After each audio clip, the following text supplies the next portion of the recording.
بسم اللہ الرحمن الرحیم۔ موبائل پر بیل مسلسل بج رہی تھی۔ جلدی سے ہاتھ پہنچے اور فون اٹھایا۔ ہیلو، بڑی نند کی آواز سنتے ہی دل بڑی زور سے دھڑکا۔ کہاں تھی بھائی، سو رہی تھی کیا؟ نہیں آپی، کھانا پکا رہی تھی میں۔ 12 بج رہے ہیں نا، بچے اسکول سے آنے والے ہی ہوں گے۔ چلو خیر ہے، امی کی شوگر چیک کی تھی صبح؟ جی آپی، صبح چیک کی تھی، نارمل تھی۔ اور بلڈ پریشر؟ نہیں آپی، بلڈ پریشر تو نہیں چیک کیا۔ ارے کہا بھی ہے تمہیں ہر 2 گھنٹے بعد چیک کیا کرو بلڈ پریشر کو۔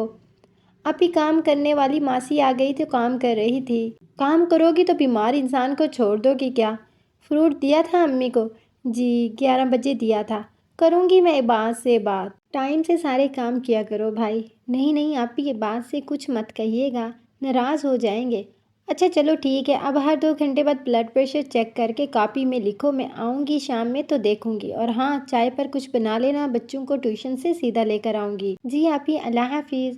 کیا مصیبت ہے، پورے دن کی خواری بڑی نند اتنا تنگ کرتی کہ کبھی کبھی رونا آنے لگتا۔ عباس سے کہنے کا بھی کوئی فائدہ نہ تھا، انہیں تو اپنی بڑی بہن جان سے پیاری تھی۔ امی کے پاس پہنچی تو وہ مسکرا رہی تھی۔ جلدی سے بلڈ پریشر چیک کر کے میں نے پرچے پر لکھا، یہ برتن اٹھا لینا۔ جی امی۔ نگو ہی ہے جس کو میرا خیال ہے، اگر فون کر کے نہ کہے تو کوئی پوچھے بھی نہ مجھے۔ ساس کی بات سن کر دل بہت دکھا۔ دل چاہا کچھ بولوں، مگر جہاں بولنے کا فائدہ نہ ہو وہاں خاموشی بہتر ہے۔ جلدی جلدی کھانا پکایا، دہی پھلکی بنائی، چھولے بنائے، رول اسی وقت تلنے کا سوچ کر نماز پڑھنے چلی گئی۔ کام تو سارے ہی ہو جاتے ہیں، بس کچھ کام انسان خوش ہو کر کرتا ہے اور کچھ بوجھ سمجھ کر۔ نماز پڑھ کر ساس کو کھانا دیا اور اپنا اور بچوں کا کھانا میز پر نکال کر بچوں کو بلانے چلی گئی۔ واپس آئی تو اس کی ساس نگو آپی سے فون پر کہہ رہی تھی، اس کی چابی بھرنی پڑتی ہے، آج سارا کچھ ٹائم پر کر رہی ہے۔ یہ سن کر اس کا دل دکھ سے بھر گیا۔ شام میں بھی نگو بھائی کے سامنے شیر بنی ہوئی تھی، یہ کرو وہ کرو، ایسے کرو، امی کو کھانے میں یہ دیا کرو، وہ نہ دیا کرو، ٹائم پر سب کچھ کیا کرو۔ سوائے جی جی کہنے کے کوئی چارہ نہ تھا۔ اللہ اللہ کر کے نگو آپی رخصت ہوئی۔ عباد کا موڈ الگ خراب، امی کے ساتھ ہی کھانا مانگ کر کھا لیا اور پھر جا کر سو گئے۔ بچوں کو کھانا دے کر کچن سمیٹ کر لیٹی تو آنکھوں سے بے اختیار آنسو چھلک پڑے۔ بہت روئی، پھر نہ جانے نیند کب مہربان ہوئی۔ نیند تو خیر سولی پر بھی آ ہی جاتی ہے۔ آج پڑوس کی آنٹی ساس کی عیادت کو آئی ہوئی تھی۔ چائے اور نمکو ٹرے میں رکھ کر ساس کے کمرے میں آئی تو آنٹی درس کی دعوت دے رہی تھی۔ ساس نے تو معذرت کر لی طبیعت کی وجہ سے اور بہو کو بھیجنے کا کہہ دیا۔ میں تو خوش ہو گئی، ایسی محفلیں اسے شروع سے ہی پسند تھی جہاں اپنی اصلاح کے مواقع ملے۔ دوسرے دن جلدی جلدی کام نپٹایا اور درس میں آ گئی۔ درس دینے والی خاتون کا لہجہ اتنا نرم اور دل موہ لینے والا تھا کہ دل کرتا تھا وہ کہتی جائیں اور ہم سب لوگ سنتے جائیں۔ صبر کے حوالے سے قرآن پاک کی مختلف آیات کا ترجمہ اور تفسیر سنائی، دل کو بہت سکون ملا۔ بے شک اللہ تعالیٰ ہی بہترین بدلہ دینے والا ہے، بس نیت میں رب کی خوشنودی مقصود ہو۔ پھر عزت اور ذلت پر بھی بہت تفصیل سے قرآن کی آیات کا حوالہ دیا گیا کہ اگر کسی انسان کو پوری دنیا کے انسان مل کر بھی عزت دینا چاہیں یا فائدہ پہنچانا چاہیں تو نہیں پہنچا سکتے جب تک رب کی مرضی نہ ہو، اور اگر اللہ عزت دینا چاہے تو پوری دنیا کے لوگ مل کر بھی اس شخص کو ذلت یا نقصان نہیں پہنچا سکتے۔ بے شک اللہ تعالیٰ کی مرضی کے بغیر ایک پتا بھی نہیں گر سکتا درخت سے۔ آج صبح اٹھی تو اتنی زور کا چکر آیا کہ گرنے کو تھی۔ عباد کو بتایا تو جلدی سے ڈبل روٹی لے آئے۔ بچوں کو جیسے تیسے چائے بنا دی، اسکول بھیج کر لیٹی تو آنکھ لگ گئی۔ طبیعت ناساز تھی۔ عباد جاتے ہوئے کہہ گئے کہ میں جلدی آ جاؤں گا تو پھر ڈاکٹر کے پاس تمہیں لے کر چلوں گا۔ امی بھی سو رہی ہیں، تم بھی تھوڑی دیر آرام کر لو۔ لیٹی تو آنکھ ایسی لگی کہ 12 بجے آنکھ کھلی۔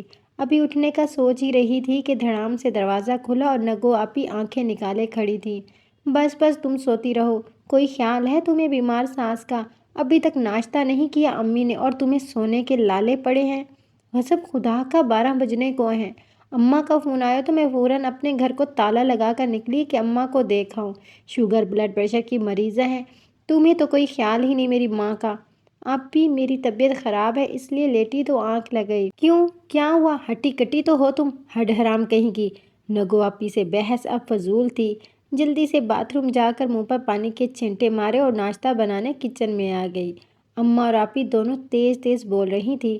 جلدی سے ٹرے میں ڈبل روٹی کے توست پر مکھن لگا کر رکھے اور دلیا بنانے لگی۔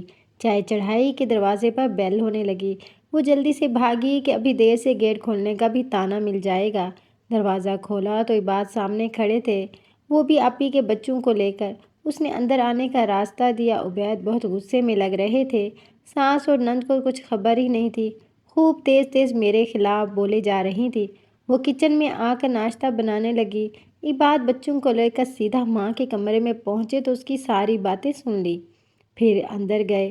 بہن اپنے بچوں کو دیکھ کر عباد سے پوچھنے لگی، ہائے خیریت سے ہے؟ تم میرے بچوں کو یہاں کیوں لے آئے؟ مجھے تم سے اس غیر ذمہ داری کی توقع نہیں تھی۔ تم بچوں کو سوتا چھوڑ کر گھر کو تالا لگا کر امی کے پاس کیوں آئی ہو؟ اور موبائل کہاں ہے تمہارا؟ ایسی کیا ایمرجنسی ہو گئی تھی؟ مجھے اسفند بھائی کا فون آیا تھا۔ تمہارے پڑوس والوں نے اسفند بھائی کو کال کر کے بتایا کہ گھر میں بچے زاروں قطار رو رہے ہیں اور باہر سے گھر میں تالا ہے۔ ساتھ ہی تم بھی فون نہیں اٹھا رہی۔ میں تو آج جلدی آنے کا بول کر گیا تھا، راستے میں ہی تھا کہ اسفند بھائی کا مجھے فون آیا کہ ان کے گھر جاؤں، کیونکہ انہیں پڑوس سے فون آیا ہے، تالا توڑ کر آپ کے بچوں کو لے کر آ رہا ہوں۔ اسفند بھائی تھوڑا دور تھے، وہ بھی نکلے ہوئے ہیں، ادھر ہی آ رہے ہیں۔ میں قریب تھا اس لیے جلدی پہنچ کر انہیں بتایا کہ میں بچوں کے پاس پہنچ گیا ہوں۔ برابر والے تو بھلے لوگ ہیں آپ کے کہ انہوں نے بتا دیا، ورنہ نہ جانے بچے کب تک روتے رہتے اور ان کا کیا حال ہوتا۔ اب تو نند کا ایک رنگ آئے اور ایک جائے۔ ارے اماں کا فون آیا تھا عباد کہ اماں بغیر ناشتے پانی کے پڑی ہیں، تمہاری بیوی کو تو کوئی خیال نہیں۔ اماں کا ہڈ حرام کہیں گی، جب دیکھو سوئی پڑی رہتی ہے، وقت پہ کوئی کام نہیں کرتی اماں کا، تو تم بچوں کو چھوڑ کر نکل آئی۔ اللہ نہ کرے کوئی بڑا حادثہ ہو جاتا تو کون ذمہ دار ہوتا؟ یہ اتنا بڑا مسئلہ تو نہیں تھا۔ کرن کی صبح طبیعت خراب تھی، میں نے اسے جلدی آنے کا کہا تھا اور میں ہی اسے کہہ کر گیا تھا امی سو رہی ہیں، تم بھی ذرا آرام کر لو۔ اور آپی، امی تو شروع سے اپنا ناشتہ خود بنا کر کرتی تھی، تم نے کرن کے آنے کے بعد سے کہہ کر اماں کو بالکل بستر کا کر دیا ہے، جبکہ اماں کو ڈاکٹر نے واک کرنے کا کہا ہے۔ اس عمر میں شوگر بلڈ پریشر تو ہوتا ہی ہے نا، بجائے اس کے کہ تم اماں سے یہ کہتی کہ اماں اٹھ کر خود ناشتہ بنا کرے، تم نکل پڑی گھر سے بچوں کو چھوڑ کر، کرن کی کلاس لے سکوں۔ کوئی موقع تم ہاتھ سے جانے نہیں دیتی آپی۔ اب یہ بات بول ہی رہے تھے کہ دروازے پر دوبارہ بیل ہوئی۔ دیکھا تو بہنوئی اسفند بھائی کھڑے تھے۔ سلام کر کے کرن سائڈ میں ہو گئی۔ اسفند بھائی بہت غصے میں تھے، وہ تو آپی پر آتے ہی برس پڑے۔ اس عورت کو تو صرف میکے کی فکر ہے کہ وہاں کیا ہو رہا ہے، میں اور میرے بچے جائیں بھاڑ میں۔ ہر وقت فون پر لگی رہتی اپنی امی کے ساتھ کہ بھابھی کیا کر رہی ہیں، بھابھی نے یہ کیوں نہیں کیا، ویسے کیوں نہیں کیا۔ میں شروع دن سے اس کو سمجھاتا رہتا ہوں کہ تمہارے بھائی بھابھی اپنے گھر کے معاملات خود جانیں، مگر اس کی دلچسپی بجائے اپنے گھر ہونے کے اپنے میکے میں لگی رہتی ہے کہ بھابھی کیا کر رہی ہوگی، اماں کے گھر کیا ہو رہا ہوگا۔ نگو آپی تو سر جھکائے شرمندگی سے سب کچھ خاموشی سے سن رہی تھی، سوائے سننے کے ان کے پاس اب کوئی چارہ نہیں تھا۔ ساس بھی خاموش داماد کی سن رہی تھی، کیونکہ غلطی ان کی بیٹی کی ہی تھی۔ پھر عباد نے صاف کہہ دیا کہ آپی اس گھر کے معاملات امی کا خیال رکھنا میری اور میری بیوی کی ذمہ داری ہے۔ تم اپنے شوہر، اپنے بچے، اپنا سسرال دیکھو۔ آپی اور بچوں کو لے کر اسفند بھائی تو چلے گئے۔ امی کو ناشتہ دے کر آئی تو عباد طبیعت پوچھنے لگے، تم بھی ناشتہ کر لو کرن، پھر چلتے ہیں ڈاکٹر کے پاس، اس لیے میں جلدی آیا ہوں کہ تمہیں ڈاکٹر کے ہاں دکھاؤں۔ پھر اپنا ناشتہ بناتے بے اختیار آنکھوں میں آنسو آ گئے۔ شکر ہے اللہ کہ اس نے سرخرو کیا۔ بعض لوگ دوسروں کو ذلیل کرنے کا سوچتے یہ بھول جاتے ہیں کہ اللہ جسے چاہے عزت دے اور جسے چاہے ذلت۔ اللہ پاک ساری بھابھیوں کو ایسی فتنہ و فساد پھیلانے والی نندوں کے شر سے محفوظ رکھے، آمین۔ دعا مانگ کر میں اپنی ساس کے کمرے میں گئی، جہاں میرے میاں عباد بھی بیٹھے تھے، اور میری ساس نے مجھ سے کہا کہ بیٹی مجھے معاف کر دو۔ میں تھوڑی سی اس کے کہنے میں آ کے بہک جاتی تھی، مجھے تمہارا ساتھ دینا چاہیے کیونکہ میں بیمار تو نہیں ہوں۔ میں نے کہا اماں آپ بیٹھ کے حکم چلایا کریں، میں آپ کے سارے کام کر دیا کروں گی، اور عباد مسکرانے لگے۔ اس طرح ہمارے گھر میں سب کچھ ٹھیک ہو گیا۔